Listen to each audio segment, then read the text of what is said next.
Hey, y'all may think I got my seasons mixed up, but I haven't. It's always the season to cook outside or grill, so let's build a fire. It's cold.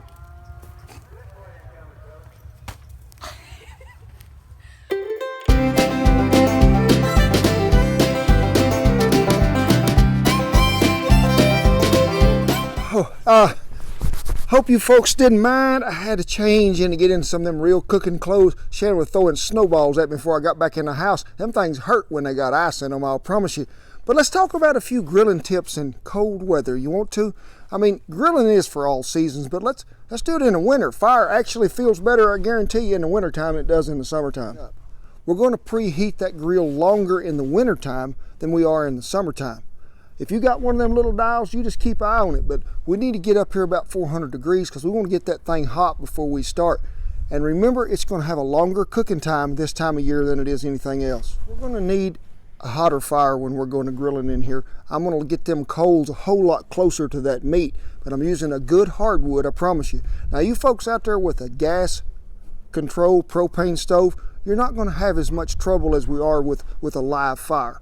But go ahead and heat that thing up just like you would if you was preheating it with a gas grill. But when we're cooking with live hot fire, we're going to have a few more coals to get the job done this kind of weather. Folks, all them grills got some of them ventilation deals. Now in the summertime, sure, I'm going to open them up. I'm going to get me some fire going and some smoke rolling.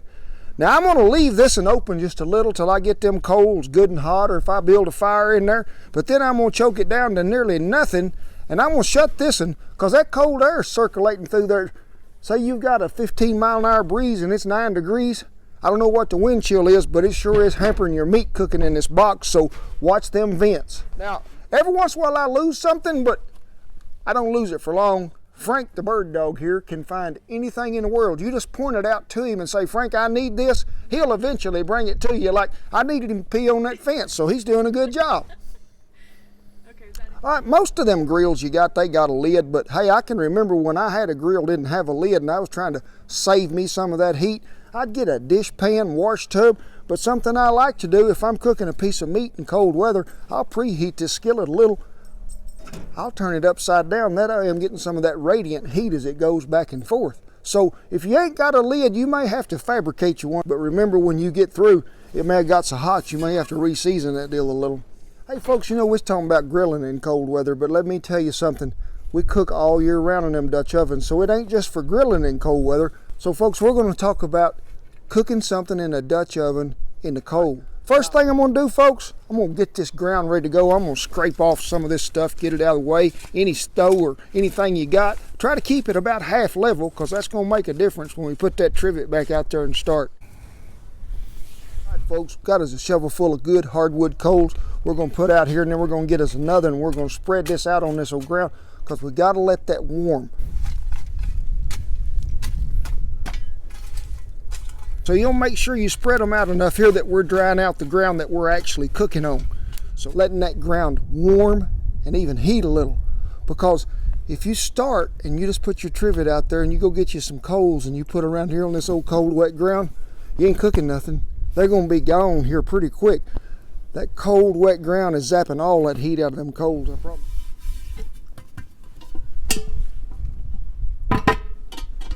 All right, folks, that cast iron, I was feeling of it, it's cold too, I promise you. You never shot cast iron, y'all have heard me talk about it. So we're going to have to pre-warm it before we start. So we'll set it up there beside old Bertha, not directly against it or on top of it, because I don't want to get it there too quick, and we'll rotate it around and around. That way we get it body temperature and then we can go to cooking in it. Now folks, just as we pre-warmed that cast, you want to be careful too after you get through cooking something in it. You don't want to take it out there and set it in a snowbank or set it somewhere where it's too cool. Let it gradually cool off. Don't be thinking, well, I'll set this outside to get it out of the way where it can cool. You'll end up with two halves of cast iron, I promise you, and you can't cook in neither one of them. Pre-warm it before you cook in it, and then gradually let it cool before you store it, especially if it's in cold weather. Folks, you see me rake all of them coals out of the way. That old ground is heated, but we want to move them before we actually start cooking. That way we don't get them mixed up with what we're taking out of there to put over here, because some of them done lost some heat. We want to start with fresh. I got about the same amount of coals as I'd have if it's 4th of July. Now when you're cooking and it's really cold weather, a lot of mistake people make is they think, oh, it's so cold, I'm gonna have to have a pile of coals this deep. No, you may have to add to your coals as you cook along, but remember that 5-second rule. It applies in the winter just like it applies in the summer. So if you can hold your hand over here more than 5 seconds, it ain't hot enough. And I guarantee you this is hot. We preheated the ground, we pre-warmed our oven. So you may have to add a few coals as you go along, but don't start out with no heaping helping. You'll end up with some burnt biscuits. Cold weather, it don't matter, cold or hot. We're gonna grill, we're gonna cook in a Dutch oven, either one. Don't go in your bathing suit if it's below 10 degrees, I promise you. But more importantly, have a good time and stay cool, my friends, stay cool. Got it on. Look at Big. He says, Dad, there's something wrong with you. You got the snowballs? You never did. Say it one more time. Hey folks, I don't have my seasons mixed up. It's always time to grill and cook outside. Okay, good. Inside and I'll get you. I can't run.